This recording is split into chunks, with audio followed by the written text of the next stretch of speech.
আল্লাহ তুমি আমার গুনাহগার উম্মতকে বাঁচাও। বিশ্বনবী পাগলের মতো একবার হাউজে কাউসারে যাবেন, একবার সিরাতে যাবেন, একবার পুলসিরাতের দিকে, একবার হাউজে কাউসারের দিকে পাগলের মতো দৌড়াতে থাকবেন। তার কোনো গুনাহগার উম্মত যাতে জাহান্নামে ঢুকে না যায়, সেদিন কেউ সুপারিশ করতে পারবে না বিশ্বনবী ছাড়া। কিয়ামতের ময়দানে ওই বিভীষিকাময় সময়ে মুসিবতের কালে মানুষগুলো পাগল হয়ে বিশ্বনবীকে খুঁজতে আরম্ভ করবে। সবাই মিলে বিশ্বনবীর কাছে যেয়ে বলবে, ইয়া রাহমাতাল লিল আলামিন, ইয়া খাতামান নবীন, রাহমাতাল লিল আলামিন।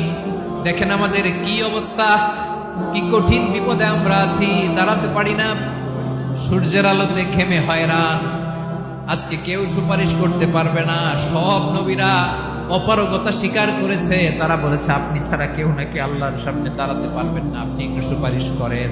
বিশ্বনবী বলবেন, আসো আসো, আজকের দিনে আমি ছাড়া আল্লাহর সামনে কেউ দাঁড়াতে পারবে না। বিশ্বনবী মাকামে মাহমুদে যে আল্লাহু আকবার বলে সিজদায় লুটিয়ে পড়বেন, আল্লাহ রাব্বুল আলামিন বিশ্বনবীকে এমন কিছু চমৎকার শব্দ শিখাবেন, ওই শব্দগুলো দিয়ে আল্লাহর প্রশংসা করে বিশ্বনবী কাঁদতে আরম্ভ করবেন। বিশ্বনবী এমন ভাবে অজর দ্বারায় সিজদায় লুটিয়ে পড়ে কাঁদবেন, রব্বুল আলামিনের রহমতের দরিয়ায় জোশ লেগে যাবে।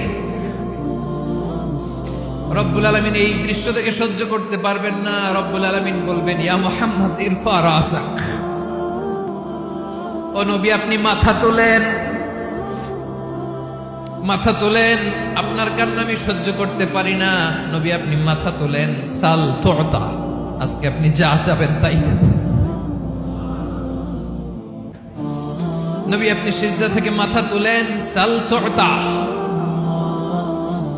যা চাবেন তাই দেব। ওয়াশফা তুশাফা, যার জন্য সুপারিশ করবেন তার সুপারিশ কবুল করে নিব।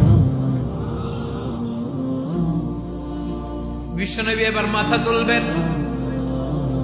যে বিভীষিকাময় সময়ে প্রত্যেক নবী বলেছেন আমি পারবো না, প্রত্যেক নবী বলেছেন নফসি নফসি, আমার কি হবে আমি জানি না, আল্লাহ আমারে বাঁচাও। প্রতিটি নবী বলবে নফসি নফসি, আল্লাহ তুমি আমারে বাঁচাও, আমারে বাঁচাও। বিশ্বনবী মাথা তুলবেন, তুলে বলবেন রব্বি হাবলি উম্মতি, আল্লাহ তুমি আমার গুনাহগার উম্মতকে বাঁচাও।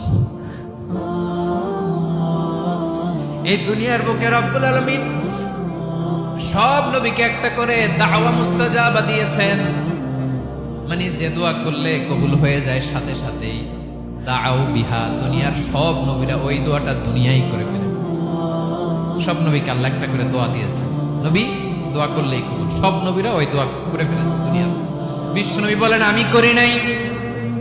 ওয়া ইন্নী আখতাবিউ দাওয়াতি শাফাআতান লি উম্মতি ইয়াউমাল কিয়ামাহ, আমার ওই স্পেশাল দোয়াটা আমি দুনিয়ার বুকে কঠিন বিপদে পড়েও কোনোদিন করি নাই। আমি আমার স্পেশাল দোয়াটা কিয়ামতের দিন আমার গুনাহগার উম্মতকে সুপারিশের জন্য রেখে দিয়েছি।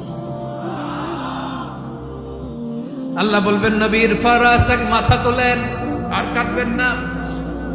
বিশ্বনবী মাথা তুলবেন, আল্লাহ বলবেন সাল তুতা, আপনি যা চাবেন তাই দেব। ওয়াশফা তুশাফা, সুপারিশ করেন, সুপারিশ কবুল করব। বিশ্বনবী বলবেন আল্লাহ ওই স্পেশাল দোয়াটা দুনিয়াতে করি নাই, আজকে আমি তোমার দরবারে দাঁড়িয়ে কিয়ামতের দিন ওই দোয়াটা করছি। আল্লাহ আমার যে উম্মতের হৃদয়ে যাররা পরিমাণ ঈমান আছে, আমার একটা উম্মতকেও তুমি জাহান্নামে ঢোকাতে পারবা না। বিশ্বনবী পাগলের মতো একবার হাউজে কাউসারে যাবেন, একবার সিরাতে যাবেন, একবার পুলসিরাতের দিকে, একবার হাউজে কাউসারের দিকে পাগলের মতো দৌড়াতে থাকবেন। তার কোনো গুনাহগার উম্মত যাতে জাহান্নামে ঢুকে না যায়, সেদিন কেউ সুপারিশ করতে পারবে না বিশ্বনবী ছাড়া। এজন্য 5 নম্বর আল্লাহ বললেন মান যাল্লাযী ইয়াশফাউ ইনদাহু ইল্লা বিইযনিহি, কার সাহস আছে, কার এত বড় বুকের পাটা কিয়ামতের কঠিন দিন আল্লাহর সামনে দাঁড়িয়ে সুপারিশ করবে? কারো ক্ষমতা, কারো ক্ষমতা নাই। বিশ্বনবী সেদিন সিজদায় পড়ে উম্মতের জন্য কাঁদবেন, সবাই কাঁদবে নফসি নফসি, আল্লাহ আমারে বাঁচাও, আল্লাহ আমারে বাঁচাও। বিশ্বনবী বলবেন উম্মতি উম্মতি। বিশ্বনবী আমার জন্য কাঁদতেন, আপনার জন্য কাঁদতেন, আমাদের জন্য সেদিন কেঁদে কেঁদে জাহান্নামের দরজায় দাঁড়িয়ে আমাদেরকে টেনে টেনে জান্নাতে ঢুকাবেন।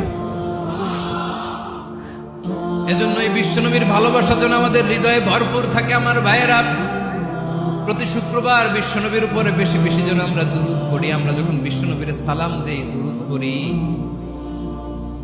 একদল স্পেশাল ফেরেশতা আছে যারা বিশ্বনবীর দুরূদটা নিয়ে সরাসরি বিশ্বনবীর রওজায় যায়, যে বলে অমুকের বেটা অমুক আপনারে সালাম দিয়েছে। বিশ্বনবী নিজ কবরের থেকে নিজেই সালামের উত্তর দেয়। বিশ্বনবীর ভালোবাসা যেন আমাদের হৃদয়ে থাকে, বিশ্বনবীর সুন্নাহ দিয়ে যেন আমাদের জীবনটাকে সাজাই, পারা যাবে ইনশাআল্লাহ। বিশ্বনবীর ভালোবাসা ছাড়া কেউ জান্নাতে ঢুকতে পারবে। বিশ্বনবীর পক্ষে আমরা বলব, বিশ্বনবীর পক্ষে আমরা লিখব, বিশ্বনবীর জন্য আমরা আমাদের কলিজার রক্ত বিলিয়ে দিব, ঠিক কিনা বলেন? সেদিন বিশ্বনবী ছাড়া কেউ সুপারিশ করতে পারবে না।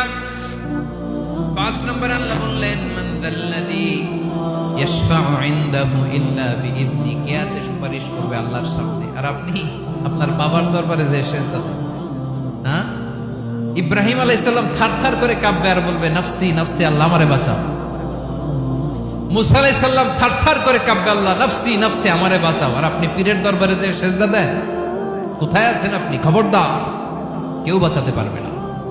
যাকে ইল্লা আল্লাহ যাকে অনুমতি দেন, বিশ্বনবীকে দিবেন, নবীদেরকে দিবেন, এরপরে আল্লাহ তার স্পেশাল ওয়ালিদেরকে, মুত্তাকিনদেরকে, শহীদদেরকে, সিলেক্টেড বান্দাদেরকে দিবেন। কিন্তু কাকে দিবেন, কার জন্য দিবেন, দুনিয়ার কেউ জানে না একজন ছাড়া, তিনি কে? আল্লাহর ওয়ালিদেরকে, নেককার লোকদেরকে আল্লাহ সুপারিশের অনুমতি দিবেন। কিন্তু আপনি যারে মানেন, যার পায়ে সেজদায় লুটিয়ে পড়ে থাকেন, তারে যে আল্লাহ দিবেন, এটার কোনো গ্যারান্টি আছে? কথা বলেন। এজন্য জপতে হবে একজনের নাম, আওয়াজ করে বলুন, তিনি কে?